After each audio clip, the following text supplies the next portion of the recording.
Hey everyone, and welcome to this explainer. Today we're diving deep into the absolutely fascinating lore of the Faery Realm. Now, this isn't just your standard run-of-the-mill fantasy setting, right?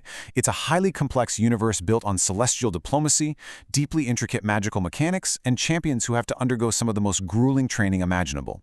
We're going to look closely at the exact moments and mechanics that really define this world. So let's just jump right in with this question. How exactly do you harness a star? I mean, think about that for a second.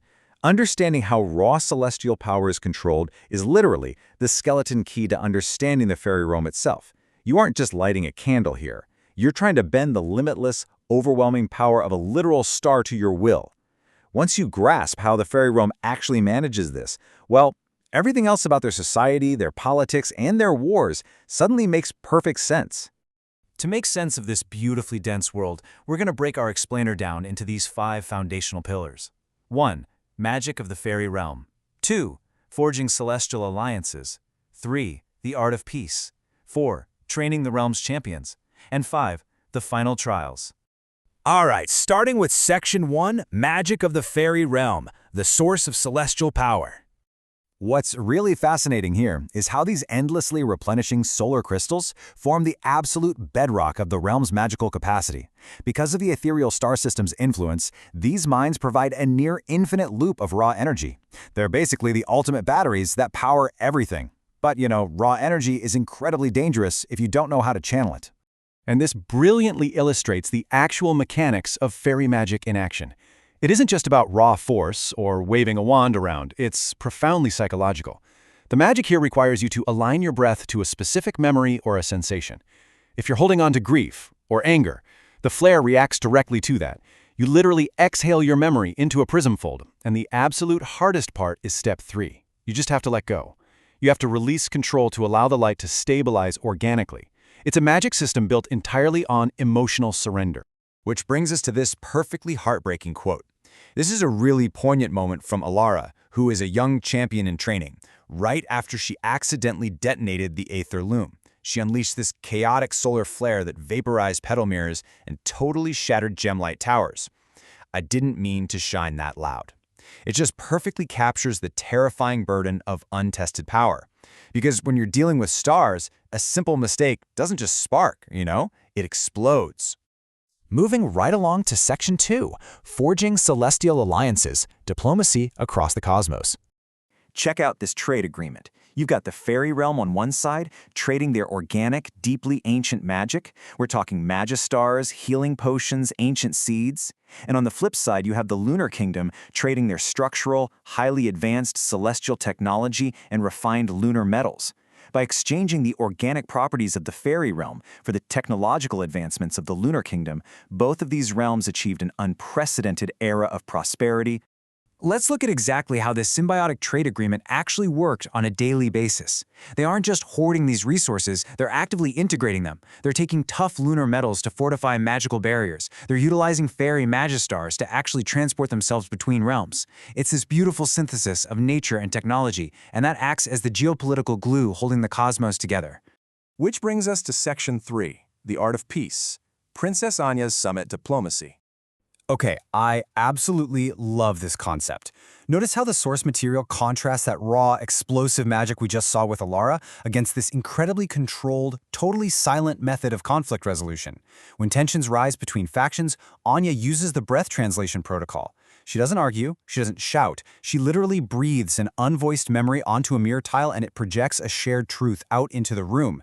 It resolves grief without a single word being spoken. I mean, it's literally diplomacy through profound empathy. This profound statement was delivered by Princess Anya at the Verdant Thorns Summit when things almost completely collapsed over an old, broken pact. Rather than letting the room erupt into war, she stepped forward to the cracked mirror tile. It highlights the immense emotional maturity required to maintain the Faery Realm's alliances. True peace, in this universe, isn't about erasing the past, right? It's about holding the memory of it without weaponizing it. All right, Section 4, Training the Realm's Champions, the Crucible of Combat. So, this timeline tracks Alara's grueling training arc under Lloyd's watchful eye. Remember day 1? She was a walking hazard, but look at how she evolves. By day 2, Lloyd teaches her to channel that destructive solar flare into a restorative heat pocket just to heal a dying moon vine. And by day 3, she is crawling through sun fractures completely blind, relying entirely on her memory to guide her. It's a rapid, brutal, but deeply, deeply effective evolution. Looking at this breakdown, you can really see how Lloyd tailors his training to emphasize the extreme dualities of each champion's inherent abilities. Alara is pure solar power and healing. Princess Anya relies on whirlwind speed, practically turning herself into a miniature vortex. And Lycaeus fights with starborn strikes, utilizing an incredibly rare lunar resonance. Lloyd doesn't try to make them identical. He refines exactly what makes each of them uniquely dangerous. And Lloyd knows exactly how to humble his students. When Anya tried to overwhelm him in the training chamber with this dazzling flurry of whirlwind blows, relying purely on her speed, Lloyd literally stopped her in her tracks with a blinding flash of light. He used this exact lesson to teach the value of restraint.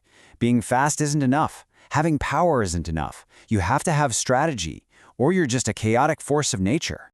Let's move into our final pillar. Section 5, the final trials, balancing power and restraint. This brings us to the terrifying Prism Bleed event. The Helios prism literally began bleeding threads of pure, unadulterated solar light into the fairy circuits. It was a massive overload that could have destroyed everything. Alara and Lloyd had to completely abandon their traditional magical forms. They had to use an ancestral, rapid-fire flare code calibration just to slow the mirrors down and prevent a total catastrophic meltdown. It was the ultimate test of keeping a cool head while basically standing inside a bomb. Now let's see how this all builds into Lloyd's final trial chamber. These are the absolute harrowing conditions he sets for them. He creates a barrier that literally bends time, stress, and space to simulate the raw truth of war. In this space, Lycaeus has to completely trust his lunar connection. Alara has to prove she can control her fire, choosing exactly what to burn and what to spare. And Anya has to realize her speed is not just air, it is armor. And this brilliantly leads us to Queen Serenity's overarching philosophy, which I think perfectly summarizes the ultimate goal of the Faery Realm. Whether you're dealing with a solar crystal, a tense diplomatic summit, or a brutal battlefield, the goal is never just to dominate. It is finding that incredibly delicate equilibrium between limitless celestial energy and profound, disciplined stillness. If you just roar, you can't listen to the cosmos. Which brings us to the end of our explainer today.